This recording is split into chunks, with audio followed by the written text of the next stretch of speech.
LB24 এর সংবাদ studio থেকে সবাইকে স্বাগত জানাচ্ছি। আমি সৈয়দা তামান্না ইকবাল। প্রথমেই সংবাদ শিরোনাম। ইন্টারপোলের মাধ্যমে হাসিনার বিরুদ্ধে রেড অ্যালার্ট জারির সিদ্ধান্ত। বিজিবির পা ধরে ক্ষমা চাইল বিএসএফ।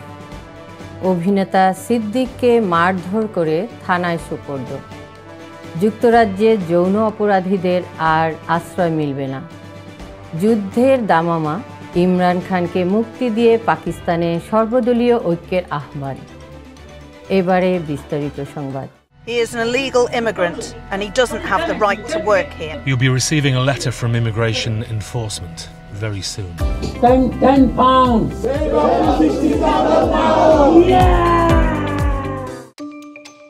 দুর্নীতি মামলায় সাবেক প্রধানমন্ত্রী শেখ হাসিনা ও তার সরকারের বিদেশে থাকা সাবেক মন্ত্রীদের ফিরিয়ে আনতে ইন্টারপোলের মাধ্যমে রেড অ্যালার্ট জারির সিদ্ধান্ত নিয়েছে দুদক। দুদকের মহাপরিচালক আক্তার হোসেন জানান, তদন্ত দলের প্রয়োজন মনে করলে তারা ব্যবস্থা নেবে।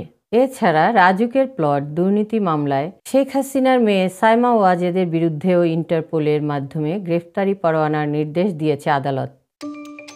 সম্প্রতি দুজন বিএসএফ সদস্য নিজ অস্ত্রসহ আন্তর্জাতিক সীমান্ত পেরিয়ে বাংলাদেশের অভ্যন্তরে প্রবেশ করে বাংলাদেশি কৃষকদের ধরে নিয়ে যাওয়ার চেষ্টা করে। এই ঘটনা জানতে পেরেই দ্রুততার সাথে ঘটনাস্থলের নিকটবর্তী বর্ডার গার্ড বাংলাদেশ এর ক্যাম্প খবর পেয়ে বিজিবি সদস্যরা ছুটে আসেন। সাধারণ জনতা ও বিজিবি সদস্যরা এভাবেই অস্ত্রসহ ধরে ফেলে বিএসএফ জওয়ানকে। পরবর্তীতে ক্ষমা প্রার্থনা করায় যথাযথ প্রক্রিয়া অনুসরণ করে তাদের বিএসএফ কর্তৃপক্ষের কাছে হস্তান্তর করা হয়। এ ঘটনার একটি ভিডিও সামাজিক যোগাযোগ মাধ্যমে ছড়িয়ে পড়েছে। ঢাকার কাকরাইলে অভিনেতা সিদ্দিককে প্রকাশ্যে মারধর করে থানায় সোপর্দ করা হয়েছে। এ সময় তার পরনের কাপড় ছিঁড়ে যায়। এক ভিডিওতে দেখা যায় স্লোগান দিতে দিতে তাকে থানায় নেওয়া হয় এবং পরে পুলিশ তাকে গ্রহণ করে। ঘটনার সঙ্গে জড়িতদের রাজনৈতিক পরিচয় নিশ্চিত না হলেও ভিডিওতে সিদ্দিককে আওয়ামী লীগের দালাল বলে দাবি করতে শোনা যায়। সিদ্দিক অতীতে আওয়ামী লীগ থেকে মনোনয়ন চেয়েছিলেন। হুন্ডাম ট্যাপ ট্যাপ সেন্ডে বোনাস দিয়া উলি আরম্ভ করছে। কোনো গোপন চার্জ নাই, এক্সট্রা ফিস নাই, দালালি নাই। টেকাই ওই মুহূর্তে মোবাইলে বা ব্যাংকে ট্যাপ ট্যাপ সেন্ডে। Tap tap send, send more, spend less. যুক্তরাজ্য সরকার ঘোষণা করেছে যৌন অপরাধে দণ্ডিত কেউ আর দেশটিতে আশ্রয় পাবে না, সাজার মাত্রা যাই হোক। এই সিদ্ধান্ত আফগান নাগরিক আব্দুল এজিদের মতো ঘটনা ঠেকাতে নেওয়া হয়েছে, যিনি দোষী হওয়ার পরও আশ্রয় পেয়ে এক নারীর উপর অ্যাসিড হামলা করেন।